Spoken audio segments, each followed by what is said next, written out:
நம்ம இயற்பகை நாயனார் பத்தி பார்த்தோம். எப்படி சிவபெருமான் அவரை சோதிக்கிறதுக்காக வந்து அவரோட மனைவியே கேட்டு அதுக்கும் சலிக்காம இயற்பகை நாயனார் தம் மனைவியும் கூட அனுப்ப அடியார் கேட்டுட்டாரு அப்படிங்கிறதுக்காக அனுப்புறதுக்கு துணிஞ்சு சிவபெருமான் அருள் புரிஞ்சதை பார்த்தோம். அதுக்கு அடுத்தது சொல்றது இளையான்றன் குடிமாறன் அடியாருக்கு அடியேன். சோ இன்னைக்கு இளையான் குடிமாறன் நாயனாரோட சரித்திரத்தை பார்க்கலாம். சோ இவர் இளையான்குடி மாறநாயனார். அவரு மாறநாயனார் பாண்டிய நாட்டுல பரமக்குடிக்கு பக்கத்துல இளையான்குடிங்கிற ஊர்ல பிறந்து வளர்ந்தாரு. அவர் அவங்க ஒரு வேளாளர்னா வணிகர், ரொம்ப பணக்காரர். ரொம்ப பணக்காரர் அப்படிங்கறது மட்டும் இல்லாம எல்லாருக்கும் சாப்பாடு போடுற ஒரு பெரிய வள்ளல்னு சொல்லலாம். யார் வந்தாலும் சாப்பாடு போடுவாரு, எவ்வளவு நாளும் சாப்பாடு போடுவாரு. இப்ப பணம் இருக்கிற இடத்துல எல்லா இடத்துலயுமே குணம் இருக்குமா அப்படிங்கறது சந்தேகம் தான். பணத்துக்கும் குணத்துக்கும் சம்பந்தம் எதுவுமே இல்லை. அத இந்த சரித்திரம் மூலயமா எல்லாருக்கும் சிவபெருமான் காமிச்சிருப்பாரு. இங்க இவர் இருந்த இடத்துல பணமும் இருந்தது, குணமும் இருந்தது. எல்லா அடியார்களுக்கும் தன்னோட செல்வாக்கு எவ்வளவு முடியறதோ எவ்வளவு பணம் வளர வளர அதுக்கேத்த மாதிரி இன்னும் நிறைய பண்ணிட்டே இருந்தாரு. நல்ல வசதி, யார் வந்தாலும் அன்னதானம் பண்ணுவாரு. இவரோட பார்வைக்கு எல்லாருமே சிவபெருமானாதான் தெரிஞ்சாரு. அப்படிதான் எல்லாரையுமே நடத்துவாரு. ரொம்ப மதுரமா வார்த்தைகள் எல்லாம் பேசுவாரு. வீட்டுக்கு வந்தவாளுக்கு காலரம்பி விட்டு அவளுக்கு அர்ச்சனை பண்ணி அறுசுவை உணவு எல்லாம் படைச்சு கொடுப்பாரு. அவ மனைவியும் அதுக்கு ஒத்துழைச்சு எல்லாம் பண்ணிட்டு இருந்தா. ரொம்ப செல்வந்தரா வாழ்ந்தாரு, குபேரன் மாதிரி வாழ்ந்தாருன்னு சொல்றாரு சேக்கியார். இவர் இப்படி வாழ்ந்து எல்லாருக்கும் அன்னதானம் பண்ணிட்டு இருந்தது எப்படி இருந்தது அப்படின்னா, எல்லாருக்கும் அவர்கிட்ட தான் பணம் இருக்கே, பணம் இருக்கு பண்றாரு, பணம் இருந்தாதான் பண்ணுவாரா? அப்படி கிடையாது. அவருக்கு பணம் இருந்தது, குணமும் இருந்தது, பண்ணணுங்கிற மனசு இருந்தது. எல்லாருக்கும் அன்னதானம் பண்ணிட்டு இருந்தாரு, உயர்ந்த குணமா வாழ்ந்துட்டு இருந்தாரு. சிவபெருமானுக்கு இவர் பணம் இருக்கிறதுனாலதான் எல்லாம் அன்னதானம் பண்றாரு அப்படின்னு ஊர் சொல்றத அந்த ஊருக்கு காட்டணும், மக்களுக்கு காட்டணும், உலகத்துக்கு காட்டணும். இவர் பணம் இருக்கிறதுனால செய்யல. அவரோட பக்தி பணம் இல்லைனாலும் அவர் எவ்வளவு செய்ய முடியுமோ தன்னோட சக்திக்கு மீறி செய்வாரு. பணத்தினால இல்ல, அந்த பக்தினால அப்படிங்கறத காட்டணும்னு நினைச்சாரு. என்ன பண்ணாருன்னா அவரோட செல்வத்தை எல்லாத்தையுமே வாங்கிட்டாரு. அவர்கிட்ட பணம் எல்லாமே போச்சு. சாப்பிடுறதுக்கே கஷ்டமா இருக்கிற நிலைமைக்கு வந்தாச்சு மாறநாயனர்.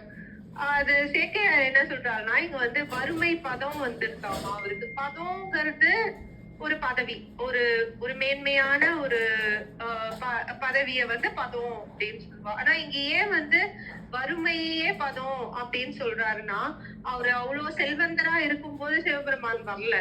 ஆனா அவர் இந்த வறுமையில அவரோட பக்திய காட்டினதுனால சிவபெருமான் வந்தாரு.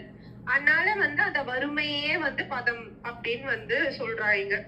அவரோட வளம் எல்லாம் சுருங்கிட்டு, அவரோட வளம் தான் சுருங்கிட்டே தவிர ஒரு மனம் சுருங்கல. கடனை வாங்கி எல்லாருக்கும் சாப்பாடு போட்டாரு. கடன் கொஞ்சம் கொஞ்சமா ரொம்ப ஏறி போச்சு. வீடை வச்சுட்டாரு. அதுக்கப்புறம் எதெல்லாம் முடியுமோ எல்லாத்தையும் வித்து அப்படியே அன்னதானம் பண்றதுல, சாப்பாடு போடுறதுல குறையவே வைக்கல. என்னெல்லாம் தன்னால முடியுமோ, முடிஞ்சது முடியாதது எல்லாம் சேர்த்து எல்லாருக்கும் சாப்பாடு போட்டாரு. அப்ப என்ன ஆச்சுன்னா, இவர் ஒரு நாள் பயங்கர மழைக்காலம், மும்மிருட்டு, ரொம்ப பெருசா மழை பெஞ்சுட்டு இருக்கு. அப்ப ராத்திரி சிவன் கிளம்பி வந்துட்டாரு. எதுக்கு? உலகத்துக்கு காமிக்கிறதுக்கு. இவர் இந்த அளவுக்கு மாறநாயனாரும் சரி, அவ மனைவியும் 3 நாளா சாப்பிடல, சாப்பிடுறதுக்கு ஒண்ணும் இல்ல வீட்டுல. அது சிவபெருமானுக்கும் தெரியும். கிளம்பி வந்துட்டாரு சோதிக்கிறதுக்கு மாறநாயனாரு. இவர் வாசல்ல தட்டுறாரு. தட்டினா உடனே மாறநாயனார் திறக்கிறாரு. ஒரு சிவனடியார் இருக்காருங்கிறது தெரியறது. அவர் அப்படியே ரொம்ப நனைஞ்சு போய் வெளியே நின்னுட்டு இருக்காரு மழையில. அவரை உள்ள கூப்பிட்டு உடம்பெல்லாம் தொடச்சு விடுறாரு. இப்படி பாவம் நடுராத்திரி ராத்திரி வேலை நான் ராத்திரி வேலையில இப்படி வந்திருக்காரு, ஃபுல்லா நனைஞ்சிருக்காரு, சாப்பிட்டுருக்கவும் மாட்டாரு இவருக்கு வந்து நம்ம வந்து எப்படி சாப்பாடு போடுறது, இப்ப நம்மளே 3 நாளா சாப்பிடல, நம்ம வந்து இவருக்கு எப்படி சாப்பாடு போடுறது. ஆனா அவருக்கு வயிறார சாப்பாடு போடணுங்கிறது ஒரு ரொம்ப மனசுல ஆசை, நினைப்பு. அதை எப்படி பூர்த்தி பண்றதுன்னு தெரியல. அவர் வந்து மனைவிய பாக்குறாரு, என்ன பண்ணலாம், நம்மளுக்கே வந்து சாப்பாடு இல்லையே, நம்ம எப்படி வந்து இவருக்கான சிவனடியாருக்கு எப்படியாவது சாப்பாடு போடணும் அப்படின்னு வந்து அவரோட நினைப்பு. அப்போ வந்து மனைவிய பார்த்த உடனே மனைவி வந்து பாக்குறா. அவ மட்டும் என்ன பண்ணுவா, அந்த இல்லன்னா அவளுக்கு அந்த ஈகோ கிடையாது. புருஷனை விட தனக்கு வந்து ரொம்ப அறிவு ஜாஸ்தி இல்ல, அந்த மாதிரி நினைப்பெல்லாம் வந்து கிடையாது. அவ வந்து அவளுக்கு வழி தெரியும். ஏதோ ஒரு வந்து வழி அவளுக்கு மனசுல வந்து தோணிட்டு சொல்லணும். ஆனா அது வந்து உங்களுக்கு ஞாபகம் இல்லையா, இது வந்து பண்ணலையா, அந்த மாதிரி ஆரம்பிக்காம எனக்கும் வேற வழி தெரியல. ஆனா வேணா வந்து நம்ம இன்னைக்கு தானே நீங்க காலம்புற நெல்லெல்லாம் விளைச்சிட்டு வந்து இந்த பயிர் வந்து வளர்றதுக்காக வேணா அந்த நெல்லை வந்து எடுத்துட்டு வந்தா நான் வந்து சமைச்சு போடுறேன் சிவனடியாருக்கு அப்படின்னு வந்து சொல்றாரு. உடனே இவருக்கு ரொம்ப சந்தோஷம். அப்பாடா, நம்மளுக்கு ஏதோ ஒரு வழி கிடைச்சதே சிவனடியாருக்கு சாப்பாடு போடுறதுக்கு அப்படின்னு சொல்லிட்டு கிளம்புறாரு. அவ்வளோ இருட்டுல அவரோட வயலா பக்கத்து வயலான்னு கூட தெரியாத அளவுக்கு இருட்டு, மழை. போய் தன்னோட அங்க இருந்த வயல்ல போயிட்டு இது எடுக்கிறாரு. எடுத்து அங்க மண்ணும் இதோட சேர்த்து அந்த நெல் வந்து விதைச்ச நெல்ல வந்து எப்போதுமே வந்து எடுக்க கூடாது அப்படிங்கறது ஒரு சாஸ்திரமாவே சொல்லுவா. ஏன்னா அந்த பயிர் தான் வளர்ந்து நிறைய நெல் கொடுக்க போகுது, அரிசி கொடுக்க போகுது. சோ அந்த மாதிரி விளைச்ச நெல்லை வந்து எடுக்க கூடாது. ஆனா இவர் வந்து ஒரு சிவனடியாருக்கு சாப்பாடு போடணும் அப்படிங்கறதுக்காக நம்ம அதை பண்றதுல எந்த தப்பும் இல்ல அப்படின்னு சொல்லிட்டு அந்த நெல்லை எடுத்துன்னு வராரு. இவ மனைவி வாசல்லையே நின்னு காத்துட்டு இருக்கா. இவர் வந்து தன்னோட சுவாமி போயிருக்காரு, அவர் இவ்வளவு இருட்டுல எப்ப வராரு அப்படின்னு சொல்லிட்டு வாசல்லையே பாத்துட்டு இருக்கா. அவர் வர்றாரு. வந்த உடனே வந்து நெல்லை எடுத்துட்டு உள்ள போய் எல்லாம் அலம்பிட்டு, அது மண்ணெல்லாம் இருந்ததெல்லாம் அலம்பிட்டாரு. அலம்பிட்டு திரும்பி பாக்குறா சுவாமிய. திரும்ப இவரை மாறனாயினாரு. இப்ப என்ன அப்படின்னா வந்து 3 நாளா சாப்பிடல, சாப்பாடு இருந்தா சாப்பிட்டுருப்பாளே. விறகு வந்து அடுப்பு எரிக்கிறதுக்கு விறகு கிடையாது ஆத்துல. எப்படி வந்து தீ மூட்டுறது, எப்படி வந்து சமைக்கிறது. உடனே ஒரு மாரநாயனார் பார்த்தாரு. கூரையில இருந்த அந்த கட்டை எல்லாம் வந்து இழுத்து அதை வந்து வெட்டி இதுல விறகு வந்து இதுல வந்து இது பண்ணிக்கோ, சமையலுக்கு வந்து விறகு ஏத்திக்கோ அப்படின்னு அதை இழுத்து கட் பண்ணி குடுக்குறாரு. இப்ப பாருங்க, அவ 3 நாளா சாப்பிடல. அவ இத்தனை நாள் இப்போ வந்து நினைச்சிருந்தா எப்ப வேணாலும் வந்து இதை பண்ணிருக்கலாம், போய் நெல் எடுத்துக்கலாம். ஆனா அவ அதெல்லாம் பண்ணல. ஒரு சிவனடியாருக்கு சாப்பாடு போடணும் அப்படின்னு வந்த உடனே அவளுக்கு வந்து எந்த எக்ஸ்டென்ட்டுக்கு வேணாலும் போய் எப்படியாவது அவளுக்கு சாப்பாடு போடணும், அவ்வளவுதான் நம்மளுக்கு. அதுக்காக என்ன பண்ணாலும் வந்து தப்பு இல்லை, என்ன வேணாலும் நம்ம வந்து பண்ணி அவருக்கு வந்து எப்படியாவது சாப்பாடு போட்டுருந்தோம், சிவனடியார் வந்து வயிறார சாப்பிடணும் அப்படிங்கிறது மட்டுமே அவ 2 பேருக்குமே வந்து மனசுல இருந்தது.